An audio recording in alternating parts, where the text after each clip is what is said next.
नमस्कार साथियों, मेरे YouTube चैनल में आप सभी का एक बार फिर से स्वागत है। साथियों, जैसा कि आपको पता है, उत्तर प्रदेश में पंचायत चुनाव चल रहे हैं और इसके साथ साथ कोविड-19 का प्रभाव भी बहुत ज्यादा बढ़ रहा है। हमारे जो शिक्षक साथी चुनाव करने के बाद आ रहे हैं, उनमें से बहुत से शिक्षक साथी की तबीयत बिगड़ रही है। तो साथियों, पंचायत चुनाव भी कराने हैं क्योंकि गाइडलाइंस है। इसके साथ साथ हाईकोर्ट ने भी कह दिया है कि अब आचार संहिता लागू हो चुकी है, इसलिए पंचायत चुनाव को रोकना उचित नहीं है। इसलिए हमें चुनाव भी कराना है और अपने आप को सुरक्षित भी रखना है। तो कोविड-19 की जितनी भी गाइडलाइंस हैं उनको आप फॉलो कीजिए, मास्क लगाइए, इसके साथ साथ सैनिटाइजर अपने साथ लेके जाइए और ग्लव्स लेके जाइए। आपको पूरी गाइडलाइंस को फॉलो करना है और चुनाव भी कराना है। पंचायत चुनाव से संबंधित बहुत सारे प्रश्न हमारे शिक्षक साथियों के मेरी वीडियो पे आए हैं, जो मैंने वीडियो बनाई है। वीडियो के माध्यम से ही मैं इन सबके सॉल्यूशन आपको बताना चाहता हूं, क्योंकि कमेंट बॉक्स में कमेंट्स करने से केवल एक इंसान को पता चलता है, लेकिन इससे सभी को पता चल जाएगा क्या क्या समस्याएं आ सकती हैं, क्या क्या आपकी शंकाएं हो सकती हैं चुनाव में। तो सबसे पहला जो प्रश्न है, हमारे एक शिक्षक साथी ने पूछा है, एक उम्मीदवार के कितने एजेंट बना सकते हैं। अब देखिए, आपके यहाँ चार पदों पर चुनाव चल रहे हैं। प्रधान पद पर उम्मीदवार पर चुनाव चल रहे हैं, ग्राम पंचायत सदस्य पे चुनाव है, बीडीसी पे चुनाव है और जिला पंचायत पे चुनाव है। तो लगभग सभी के एजेंट बनेंगे, बहुत सारे एजेंट हो जाएंगे इस तरह से। वैसे इतने बनते नहीं है, आपको घबराने की जरूरत नहीं है। एक उम्मीदवार का आप केवल एक एजेंट बनाइए। इसके साथ साथ उसका आप एक रिलीवर भी बना सकते हैं, लेकिन आप एक ही बनाइए। अगर कोई दूसरा आता है कि मैं भी इस उम्मीदवार का एजेंट बनना चाहता हूं, तो आप उससे कह दीजिए कि आप किसी दूसरे उम्मीदवार का एजेंट बन जाइए। तो आप कोशिश करिए कि एक उम्मीदवार का एक ही एजेंट हो, क्योंकि ग्राम प्रधान के भी कुछ एजेंट बनेंगे, कुछ जिला पंचायत के एजेंट बनेंगे, कुछ बीडीसी के एजेंट बनेंगे और कुछ आपके ग्राम पंचायत सदस्य के भी एजेंट बनेंगे। तो आपके काफी एजेंट हो जाते हैं। दूसरा प्रश्न हमारे शिक्षक साथी ने पूछा है, क्या अलग अलग वार्ड का अलग अलग मतदान अभिकर्ता बनाया जाएगा और अलग अलग नियुक्ति पत्र उनके भरने होंगे। वैसे तो वार्ड मेंबर के बहुत कम एजेंट बनते हैं, लेकिन अगर अलग अलग वार्ड के एजेंट आपके सामने आते हैं कि मुझे वार्ड 1 का बनना है, मान लीजिए आपके यहां पर 2 वार्ड हैं या 3 वार्ड हैं, अगर वे बनना चाहते हैं तो आपको अलग अलग वार्ड का अलग अलग एजेंट बनाना पड़ेगा। लेकिन ऐसा जरूरी नहीं है कि सभी वार्ड का एजेंट बने, वो डिपेंड करता है कि कितने एजेंट आपके पास आ रहे हैं बनने के लिए। यह भी जरूरी नहीं, मान लीजिए ग्राम प्रधान के में 12 सदस्य खड़े हैं, उम्मीदवार खड़े हैं, तो 12 ही आप एजेंट बनाएं। जितने एजेंट आपके सामने आते हैं, 3 आते हैं, 4 आते हैं, ज्यादा नहीं आते, इतने ही आते हैं, तो आप इतने ही एजेंट बनाइए। ऐसा कोई आवश्यक नहीं है कि आपको प्रत्येक पद का, प्रत्येक उम्मीदवार का एक एजेंट बनाना है। जितने एजेंट आपके पास 6:30 से 7 बजे के बीच या 6 से 7 बजे के बीच में आते हैं, आप उनको बना दीजिए। ज्यादा एजेंट आपके सामने नहीं आएंगे, ज्यादा से ज्यादा 5, 7 या 10 एजेंट आपके बनेंगे, इससे ज्यादा एजेंट आपके नहीं बनेंगे। हो सकता है ग्राम प्रधान के 4 बन जाए, जिला पंचायत के 2 बन जाए, क्षेत्र पंचायत का आपका 2 बन जाए। तो आप जितने फॉर्म लेके आते हैं, बस ये ध्यान रखिए, एक उम्मीदवार का आप एक ही एजेंट बनाइए और एक इसका रिलीवर बना दीजिए अगर वो चाहते हैं तो दूसरा प्रश्न हमारा ये है। साथियों, जब आप प्रश्न पूछते हैं तभी मुझे पता चलता है एक्चुअल्स में समस्या हमारी कहां पर आ रही है, क्योंकि चुनाव कराना बहुत जरूरी है और उसके बाद शिक्षकों की तबीयत भी बिगड़ रही है। तो इसलिए आपको बहुत सी गाइडलाइंस का फॉलो करना होगा, बहुत ध्यान अपने आप को रखना होगा। तीसरा हमारा प्रश्न है, पहली मतपेटी में चारों पदों के एक साथ वोट डाले जाएंगे या पहली पेटी में 2 पदों के और दूसरी पेटी में 2 पदों के। ये हमारे शिक्षक साथी ने प्रश्न पूछा है कि आपको 2 मतपेटी मिलेंगी, क्या पहली पेटी में सारे पदों के डाले जाएंगे या पहली पेटी में 2 के या और दूसरी पेटी में 2 के। तो इससे पहले होता था कभी कि अलग अलग पदों के लिए अलग अलग मतपेटी होती थी, लेकिन इस बार चारों पदों के लिए एक ही मतपेटी है। आपको पहली मतपेटी में ही चारों पदों के मतपत्र डलवाने हैं और तब तक डलवाने हैं जब तक कि वो मतपेटी पूरी ना भर जाए। और जब वो पूरी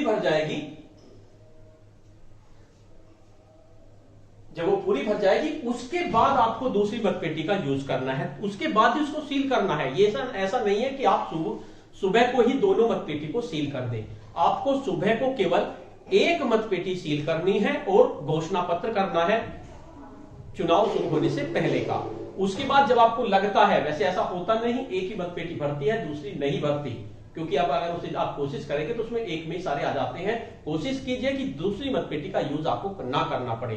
लेकिन अगर पहली मतपेटी भर जाती है तब आपको दूसरी मतपेटी की पर कार्रवाई करनी है, उसको सील करना है, पहली वाली को सील करना है, तब आपको करना है, वरना दूसरी मतपेटी को आपको बिल्कुल भी छेड़ना नहीं है। उसके बाद हमारे एक शिक्षक साथी पूछते हैं, अगर स्पीड पोस्ट करना हो ड्यूटी कटवाने के लिए तो किस एड्रेस पर भेजना होगा? बहुत महत्वपूर्ण प्रश्न है साथियों। कोरोना का प्रभाव बहुत ज्यादा बढ़ता जा रहा है और हमारे कुछ शिक्षक साथी चुनाव ड्यूटी करने से पहले ही कोविड के प्रकोप में आ रहे हैं, उनकी रिपोर्ट कोरोना पॉजिटिव आ रही है और उसके बाद भी ड्यूटी नहीं कट रही है। साथियों, अगर आप कोरोना पॉजिटिव हैं और आपकी ड्यूटी नहीं कट रही है तो आपको अपना एप्लीकेशन और अपनी कोरोना पॉजिटिव की रिपोर्ट आपको भेजनी होगी, सीडीओ ऑफिस में भेजनी होगी। इसके साथ साथ आप एक कॉपी बीएससी ऑफिस में भेज दीजिए, एक कॉपी आपके एबीएससी ऑफिस में भेज दीजिए। जितनी कॉपी आप भेज सकते हैं भेज दीजिए, क्योंकि अगर आप कोरोना पॉजिटिव हैं और आपकी ड्यूटी नहीं कट रही और आप वहां पर ड्यूटी करने के लिए जाते हैं तो आप अपनी जान को जोखिम में रखते हैं। इसके साथ साथ अपने जितने भी साथी आपके हैं उनकी जान को भी आप जोखिम में डाल रहे हैं। साथियों, नौकरी से आप सस्पेंड हो सकते हैं, बहाल हो जाएंगे, लेकिन अगर एक आपकी जान बहुत ज्यादा कीमती है, इसलिए अपनी जान को प्रायोरिटी दीजिए, ड्यूटी को बाद में देखिए। अगर आप वास्तव में ही कोरोना पॉजिटिव हैं तो आप बिल्कुल भी चुनाव ड्यूटी पर ना जाएं। अपने प्रार्थना पत्र और अपनी कोरोना पॉजिटिव की रिपोर्ट जो सरकारी अस्पताल की होनी चाहिए, ये सब आप सीडीओ ऑफिस में भेजिए, जिला निर्वाचन कार्यालय में भेजिए। इसके साथ साथ आप अपने बीएससी ऑफिस में भेजिए। हो सकता है कि उस एप्लीकेशन पे ध्यान ना दिया जाए और आपके खिलाफ कार्रवाई हो जाए, लेकिन जब उसके बाद जब आप अपनी कोरोना पॉजिटिव की रिपोर्ट की स्पीड पोस्ट की रजिस्ट्री अपने साथ रखेंगे तो आपको बहाल आसानी से आप बहाल हो जाएंगे, कोई दिक्कत आपको नहीं होने वाली। लेकिन अगर आप कोरोना पॉजिटिव हैं तो बिल्कुल भी ड्यूटी पर ना जाएं, अपनी जान को बचाएं और इसके साथ साथ अपने शिक्षक साथियों की जान को बचाएं। उसको आप स्पीड पोस्ट कर दीजिए, आप एप्लीकेशन लिख दीजिए कि मैं कोरोना पॉजिटिव हूं, ये मेरी रिपोर्ट है और मैं ड्यूटी करने में असमर्थ हूं। उसके बाद ज्यादा से ज्यादा आप पे कार्रवाई हो सकती है, आपको सस्पेंड किया जा सकता है और कुछ कार्रवाई हो सकती है, लेकिन आपकी जान बच जाएगी, आपके साथियों की जान बच जाएगी और आप आसानी से बहाल भी हो जाएंगे अगर आपकी रियल में कोरोना पॉजिटिव की रिपोर्ट है। साथियों, नेक्स्ट है आपका कोरे पन्ने की डायरी। आपको 2 डायरी भरनी है, मैंने आपको उसकी वीडियो के माध्यम से बता दिया था। एक तो आपको 4 पन्ने की डायरी बनेगी, पीठासीन की डायरी, वो आपको भरनी है, उसकी लिए मैंने अलग से वीडियो बनाई है। और एक मैंने वीडियो बनाई थी कि आपको एक कोरे पन्ने की डायरी भी बनानी है और उसमें समय समय पर आपको लिखना है कि मतदान शांतिपूर्ण चल रहा है। तो इन्होंने पूछा है कि कोरे पन्ने की डायरी में 1-1 घंटे बाद लिखना है या 2-2 घंटे बाद। इससे कोई मैटर नहीं है, आप 1-1 घंटे बाद लिखें कितने वोट पड़े या 2-2 घंटे बाद लिखें, कोई दिक्कत आपकी नहीं है। आप 2-2 घंटे बाद भी लिख देंगे तो भी कोई दिक्कत नहीं है, बस आपको डायरी मेंटेन करनी है। नेक्स्ट हमारे शिक्षक साथी ने प्रश्न किया है, बहुत महत्वपूर्ण प्रश्न है। अगर 2 बॉक्स उपयोग होते हैं, आपको 2 बॉक्स मिलेंगे बैलेट बॉक्स, अगर आपके दोनों उपयोग होते हैं तो मतपत्र लेखा कैसे भरेंगे? साथियों, आपका चाहे 1 बॉक्स यूज हो चाहे आपके 2 बॉक्स यूज हो, लेकिन मतपत्र लेखा का मतलब होता है आपको कितने बैलेट मिले, कितने बैलेट आपके यूज हुए और कितने बैलेट आपके शेष बचे, ये होता है मतपत्र लेखा। चाहे आप उन्हें 1 बॉक्स में डालें चाहे आप उन्हें 2 बॉक्स में डालें, इस बात से कोई मतलब नहीं होता। बस अगर आपके 2 बॉक्स यूज हो रहे हैं तो आपको 1 सेट एक्स्ट्रा बनाना पड़ेगा, चारों पदों का 1 सेट एक्स्ट्रा बनाना पड़ेगा। दोनों मतपत्र, चारों मतपत्र लेखा चारों पदों के पहले बॉक्स में भी बांधने पड़ेंगे, इसके साथ साथ आपको दूसरे बॉक्स में भी उनको बांधना पड़ेगा। 1 सेट एक्स्ट्रा हो जाएगा, इसके अलावा कोई चेंज नहीं होगा। मतपत्र लेखा आपका सेम ऐसे ही बनेगा। उसके लिए मैंने वीडियो बनाई हुई है, चुनाव से संबंधित लगभग 50 वीडियो मैंने बनाई हुई है। अगर आप चाहते हैं उन सभी वीडियो को देखना तो आप मेरे चैनल पे जाइए और मेरे चैनल पर जहां पर मेरा लोगो है, मेरा फोटो लगा हुआ है, आप उस पर क्लिक करेंगे तो सबसे ऊपर प्लेलिस्ट निकल के आएगी। जैसे ही आप प्लेलिस्ट पे क्लिक करेंगे तो चुनाव संबंधी वीडियो के नाम से एक प्लेलिस्ट होगी, उसमें सारी वीडियो मैंने डाली हुई है। आप आसानी से उन वीडियो को सर्च कर सकते हैं और देख सकते हैं आपके मतलब की कौन सी वीडियो है, क्योंकि सभी पत्र की, मतपत्र लेखा की, पीठासीन की डायरी की, पीठासीन की घोषणा की सभी वीडियो मैंने बनाई हुई है।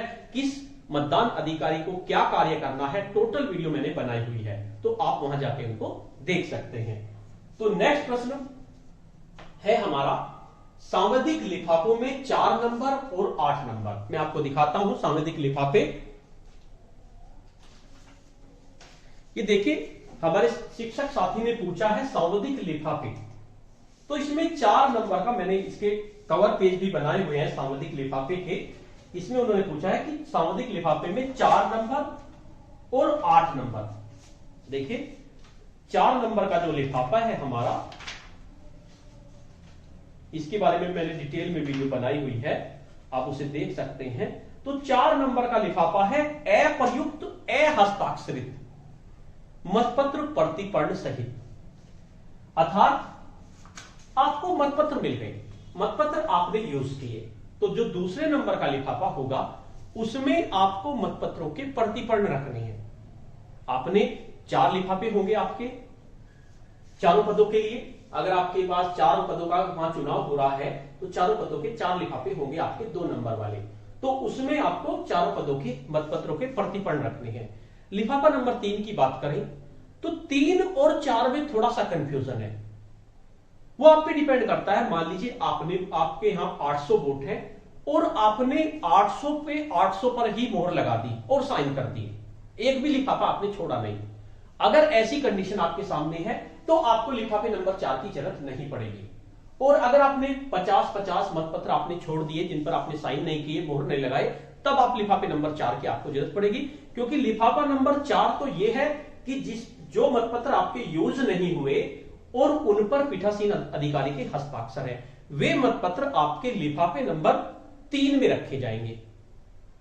यानी कि आपने हस्ताक्षर कर रखे हैं लेकिन मतपत्र यूज नहीं हुए, क्योंकि 3 नंबर के भी 4 लिफाफे बनेंगे आपके, 4 पद है, प्रधान का अलग है, सदस्य का अलग है, बीडीसी का अलग है, सब में अलग अलग मतपत्र आपके चारों में रखे जाएंगे, लेकिन वे रखे जाएंगे जिन पर आपने हस्ताक्षर कर दिए लेकिन आपके यूज नहीं हुए। अब इसमें आपकी 2 कंडीशन है। एक कंडीशन तो यह है कि आपने सारों पे ही हस्ताक्षर कर दिए, अगर सारों पे ही हस्ताक्षर कर दिए तो 30 वाले लिफाफे में आपके सारे के सारे रखे जाएंगे, क्योंकि आपके पास कोई ऐसा बचा ही नहीं जिसमें हस्ताक्षर नहीं है। तब लिफाफा नंबर 4 जो है, लिफाफा नंबर 4 है हमारा अप्रयुक्त हस्ताक्षरित मतपत्र प्रतिपर्ण सहित, यानी अप्रयुक्त भी है और अहस्ताक्षरित भी है, यानी आपने हस्ताक्षर भी नहीं करे और यूज भी नहीं किए, तब आपका लिफाफा नंबर 4 यूज होगा।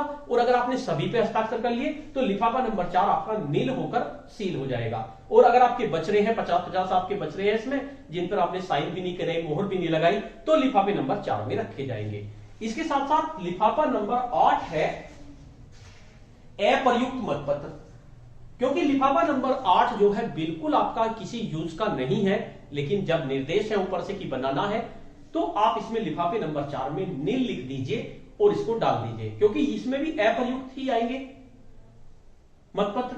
लेकिन ये वे मतपत्र है अप्रयुक्त जो बिल्कुल बेकार हो गए थे, यानी किसी तरीके से फट गए थे, ये थे वे हैं, लेकिन इसको आप ऐसे ही नील कर दीजिए, कोई आपको दिक्कत इसमें नहीं आने वाली। लिफाफे नंबर 8 की टेंशन मत लीजिए, इसको आप शुरू में ही नील करके छोड़ दीजिए, आपको बनाने पड़ेंगे, ये जरूर है, क्योंकि ये शुरू से चलता आ रहा है। हम भी सोचते हैं कि क्या जरूरत है इसकी लिफाफे की, जब नंबर 8 में अप्रयुक्त पहले ही हमने सील कर दिए, 3 में और 4 में, तो ये कहां से आ गया, तो आ रहा है तो आप इसे सील कर दीजिए, इसमें आपको कंफ्यूज होने की जरूरत नहीं है। अब बात करते हैं नेक्स्ट प्रश्न की। सदस्य ग्राम पंचायत के सभी वार्डों का मतपत्र लेखा एक ही रहेगा या अलग अलग? इस प्रश्न पे सभी शिक्षकों की राय अलग अलग है, लेकिन जो बता रहा है वो बिल्कुल सही है। आप अगर सभी वार्डों का एक ही मतपत्र लेखा बना देंगे तो भी कोई दिक्कत नहीं है, और अगर आप अलग अलग मतपत्र लेखा बना देंगे तो भी कोई दिक्कत नहीं है, क्योंकि जो मतपत्र लेखा आपको मिलता है उसमें ज्यादा से ज्यादा 2 लाइन आप बना सकते हैं। अगर आपके पास 2 वार्ड आए हैं, अगर आपके पास 2 वार्ड हैं या 1 वार्ड है, तब तो आपका एक मतपत्र लेखा से ही काम चल जाएगा। अगर आप चाहे दो के भी दो बनाने चाहे तो बना सकते हैं, कोई दिक्कत नहीं है। उन्हें तो ये मतपत्र लेखा का मतलब यही होता है इतने हमें मिले और इतने हमने यूज कर लिए। अगर आपने एक मतपत्र लेखा में दोनों वार्ड की डिटेल दे दी तो भी कोई दिक्कत नहीं है, और अगर अलग अलग वार्ड की अलग अलग मतपत्र लेखा में डिटेल दी तो भी कोई दिक्कत नहीं है। तो इन छोटी छोटी बातों पर आपको टेंशन लेने की जरूरत नहीं है। लेकिन अगर दो से ज्यादा वार्ड है, 3 वार्ड है या 4 वार्ड है, तब आप मतपत्र लेखा अलग अलग बनाइए, क्योंकि उसमें 2 लाइन से ज्यादा आ नहीं सकती, तो आप अलग अलग बना सकते हैं। और सबसे महत्वपूर्ण प्रश्न है जो हमारे शिक्षक साथी ने पूछा है, कौन सा लिफाफा किस साइज का होगा और किस रंग का होगा। जब आपको ट्रेनिंग दी जाती है तो तब आपको बताया जाता है कि आपको इस 4 तरह के कलर के लिफाफे मिलते हैं, लेकिन अपने एक्सपीरियंस के आधार पर मैं आपको बता दूं, कलर कोई मैटर नहीं रखता। अगर आपको लिफाफे प्रिंटेड नहीं मिल रहे हैं, केवल कलर्ड मिल रहे हैं, क्योंकि पंचायत चुनाव में प्रिंटेड नहीं मिल रहे हैं, उनके पास आपको लिखना होगा, तो आप अपने अनुसार लिफाफे बनाइए। क्योंकि जब हमारे यहां चुनाव हुआ तो 9 लिफाफे आपके बड़े मिले, बाकी लिफाफों का साइज छोटा था। तो जिसमें आपको लगता है कि इसमें ज्यादा सामान आएगा, जैसे आपके मतपत्रों के प्रतिपर्ण है, भले ही आपको लिफाफा छोटा दिया गया उसका, लेकिन आपको उसका बड़ा लिफाफा बनाना पड़ेगा। तो आप अपने अनुसार लिफाफे बनाइए, कोई दिक्कत नहीं होगी जमा होने में, क्योंकि मतपत्रों के प्रतिपर्णों के लिए अलग बड़ा लिफाफा चाहिए। इसी तरह से चिन्हित प्रति के लिए बड़ा लिफाफा चाहिए, इसी तरह से शेष मतपत्र के लिए बड़ा लिफाफा चाहिए। तो आपको ये बड़े लिफाफे बनाने पड़ेंगे। लेकिन कुछ चीज ऐसे होती है जहां पर हमें नील लिखना है या मतदान अभिकर्ताओं के नियुक्ति पत्र रखने हैं, तो वे छोटे लिफाफे में भी आ सकते हैं। तो इस चीज से कोई ज्यादा फर्क नहीं पड़ता कि लिफाफे का साइज क्या है और किस रंग का है। आपको अपनी सुविधा देखनी है और लिफाफे पे ऊपर क्या लिखा हुआ है ये आपको देखना है, क्योंकि वहां पर लिफाफे ऐसे ही दे दिए जाते हैं, कोई दिक्कत नहीं है। 9 लिफाफे हमें बड़े मिले थे, तो हमने क्या किया, 9 लिफाफे में पहला लिफाफा जो बड़ा चाहिए था, हमें चिन्हित प्रति का लिफाफा चाहिए था। उसके बाद 4 लिफाफे हमें मतपत्रों के प्रतिपर्ण रखने के लिए चाहिए थे। उसके बाद 4 लिफाफे हमारे पास और बचे, तो हमने क्या किया, हमने सभी पर हस्ताक्षर कर दिए और अवशेष मतपत्र हस्ताक्षर वाले लिफाफे नंबर 3 में रख दिए चारों में, और उसके बाद सब छोटे छोटे लिफाफे बना दिए और उनमें नील लिख दिया। कोई दिक्कत नहीं हुई, साइज से कोई मैटर नहीं होता और कलर से कोई मैटर नहीं होता। लेकिन साथियों, ये सभी प्रश्न मैंने आपको बता दिए हैं। अगर आपको लगता है कि अभी आपकी क्वारीज है तो वीडियो के कमेंट बॉक्स में आप क्वेरी लीजिए, लिखिए ये मेरा पार्ट नंबर 3 है। इसके बाद जितने भी प्रश्न आपके आते हैं मैं पार्ट नंबर 4, 5 जितने भी मुझे बनाने पड़ेंगे मैं बनाऊंगा।